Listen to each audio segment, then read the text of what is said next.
আসসালামু আলাইকুম। দীর্ঘদিন অসুস্থ থাকার পর আপনাদের সামনে কথা বলতে পারার জন্য আল্লাহর কাছে শুকরিয়া আদায় করছি। আমার কারাবন্দী অবস্থায় আপনারা আমার কারামুক্তি ও রোগ মুক্তির জন্য সংগ্রাম করেছেন, দোয়া করেছেন। সেজন্য আমি আপনাদের সকলকে ধন্যবাদ জানাচ্ছি। দীর্ঘ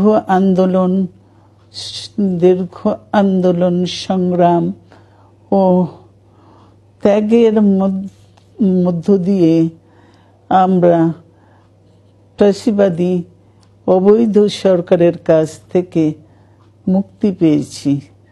আমি আন্তরিক ধন্যবাদ জানাতে চাই আমাদের বীর